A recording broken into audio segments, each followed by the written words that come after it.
हाय मसीह family, सबों को मेरी ओर से जय मसीह की। आप सब कैसे हैं? आशा करती हूँ कि आप सब स्वस्थ होंगे। परमेश्वर आप सबको स्वस्थ रखा होगा। आज हमें भी परमेश्वर स्वस्थ रखा है, ब्लेस किया है।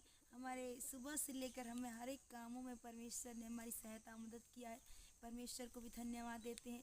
परमेश्वर हमारे लिए रोज प्रति भोर वो नई बनाता है, प्रति भोर हमारे जीवन में नई नई गवाही देता है, नई नई जिंदगी को दिखाता है। परमेश्वर ने कहा कि तुम मसीह में नई सृष्टि हो, बोलता है परमेश्वर। पुरानी बातें बीत गई तो मसीह में नई सृष्टि है। उसी प्रकार प्रति भोर, प्रति सुबह, प्रतिदिन परमेश्वर हमारे जीवन में नई सृष्टि को बनाता है।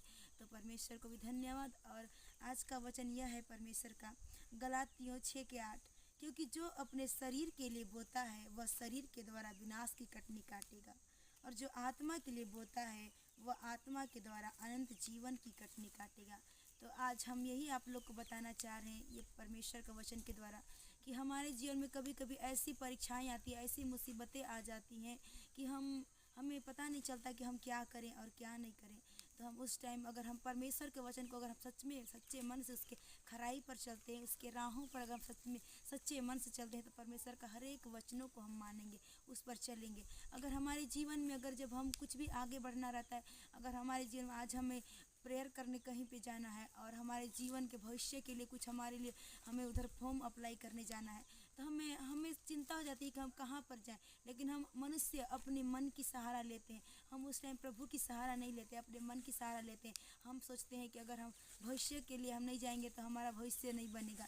हमारा भविष्य बनाने वाला परमेश्वर है। अगर हम परमेश्वर को सौंप देंगे तो भविष्य हमारा कैसा भी भविष्य रहे, अगर ना भी बनने वाला भी रहे तो परमेश्वर बना देगा। हमें सबसे पहले परमेश्वर को प्राथमिकता देना है, उसके लिए हमें आगे होना है। अगर हमारे भविष्य के लिए उधर बन रहा है तो हमें भविष्य को छोड़ देना है। अगर इधर प्रभु के दिन आज है तो प्रभु के दिन को मान लीजिए। उसके बाद अगर हम भविष्य के लिए जाएंगे ना, तो परमेश्वर आप हम सबों को उन्नति को बढ़ाता है। तो आज हम यही बताना चाह रहे हैं कि हम जब हमारे जीवन में इस प्रकार की परीक्षाएं आती हैं तो हम यह ना सोचें कि हम किधर जाएं और कहाँ जाएं। अगर हम परमेश्वर के सचमुच बच्चे हैं, उसके राहों पर चलते हैं, अगर हम सच में परमेश्वर पर ईमान रखते हैं, भरोसा रखते हैं, विश्वास रखते हैं ना, तो हमें दुनिया की चीज़ों पर विश्वास नहीं होगा। हमें अगर हमारे लिए परमेश्वर का काम है तो हम सबसे पहले परमेश्वर का काम करेंगे, और जो हमारा ज़िंदगी का काम है वो परमेश्वर काम करता है। तो हम अपने ज़िंदगी का चिंता ना करें, अपनी ज़िंदगी अपने भविष्य का चिंता ना करें, सब चीज़ परमेश्वर पर छोड़ दें। अगर हमें भविष्य के लिए कुछ करना है तो परमेश्वर के पास जाए, परमेश्वर सब चीज़ करने वाला है। तो आज हम यही बताना चाह रहे थे कि आप लोग भी इसी प्रकार आप लोग भी परमेश्वर में बढ़िए और परमेश्वर के राहों उसके खराई पर चलते रहिए। परमेश्वर भी आप सबको ब्लेस करेगा।